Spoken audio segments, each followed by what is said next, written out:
আল্লাহ তাআলা শুধুই দুনিয়া দিয়েছে আর আপনাকে আখিরাতের এক সামানা সন্তান দিয়ে দিয়েছে। তাহলে আল্লাহ যদি বান্দার জন্য যেটা কল্যাণকর মনে করে সেই দোয়াটা কবুল করে, যদি কল্যাণ মনে না করে সেই দোয়া কবুল করে না, কিন্তু আল্লাহ এটা রেখে দেয়।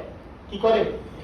যেমন আমাদের শায়েখ, আমাদের বড় হুজুর, আমার বড় ভাই আনিস রহমান আশরাফি সাহেবের কাছে যেই মাহফিলের কাগজ যেগুলো বছর আসছে, যেমন সর্বশেষ একটা মঙ্গলবারে 1200 কাগজ আসছিল, যে কাগজ আসছে এই কাগজগুলি জমা রাখছে, সবগুলো ফালায় দেয়। আমি কিছুদিন আগে জিজ্ঞাসা করলাম যে এতগুলো যে কাগজ দিলে না, দিনে 1200, আরো আগেও তো দিছে, আগের সপ্তাহে আরো অনেক দিছে, মানে 2-3 হাজার কাগজ এখন জমা আছে। কিন্তু আপনার এই যে 26 সালের 25 সালের শেষ এবং 26 সালের শুরু, এখানে অক্টোবর, নভেম্বর, ডিসেম্বর, জানুয়ারি, ফেব্রুয়ারি, এবছর তো আরো আগাইলে ফেব্রুয়ারি অর্ধেক হয়ে যাবে। তাহলে এই মাত্র অল্প কয়েকদিন ডেলি যদি 2-3টা করে মাহফিল করে 450 বেশি মাহফিল করতে পারবেন। তাহলে 3000 কাগজ আপনি জমা রাখলেন, এটি কেমনে দিবেন? তো হুজুর বলছে যে যারা কাগজ জমা দিচ্ছে তাদেরকে আশা তো না নষ্ট হয়, আমি জমা রাখছি, পরবর্তী বছরে যাদের কাগজ মাহফিল দিতে পারবো তারা তো নিলই, পরবর্তী বছরে যাদের কাগজ জমা আছে তাদেরকে আগে প্রাধান্য দিব। বুঝলেন না এই কথা?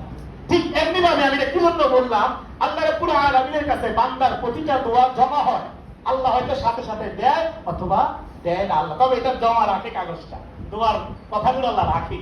কথা বুঝেন নাই? 1। 2 নাম্বার, কোন কোন বান্দা আল্লাহ রাব্বুল আলামিনের কাছে দোয়া করলে আল্লাহ রাব্বুল আলামিন সেই দোয়া সে যা চাইছে তা দেয় না। চাইছেন একটা ঘর বাড়ি, আল্লাহ এটা দেয় না, বরঞ্চ কি করে আল্লাহ রাব্বুল আলামিন তার আগামীতে তার হায়াতের মধ্যে বড় একটা মুসিবত ছিল, হয়তো ক্যান্সার হইতো, অথবা রাস্তার মধ্যে বড় ধরনের দুর্ঘটনা কইরা অ্যাক্সিডেন্ট করে মারা যাইতো, বড় কোনো বিপদ আসতো, তার সন্তানের একটা বিপদ আসতো।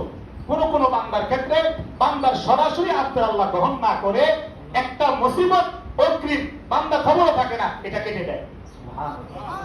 তাহলে দোয়া করলে কি লস হয়? বলেন। হ্যাঁ, দোয়া করে যদি দেখেন কবুল হয় নাই, হতাশ হবেন না, বুঝবেন যে দোয়া মানি না। দোয়া মানে কি?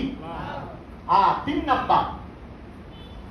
নাম্বার যে জিনিসটা হয় সেটা হচ্ছে আল্লাহ রাব্বুল আলামিন কোন কোন বান্দা যতই দোয়া করে তাকে তেমন কিছুই দেয় না, সমস্ত দোয়াগুলো আল্লাহ রাব্বুল আলামিন আল্লাহর দফতরে জমা করে রাখে।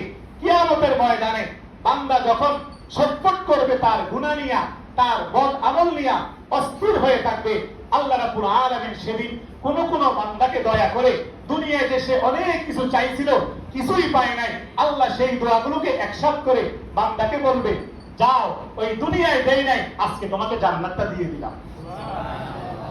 3 অবস্থা। কথা বোঝেন নাই? দোয়া করলে কয় অবস্থা হয় বলে? 3 অবস্থা হয়।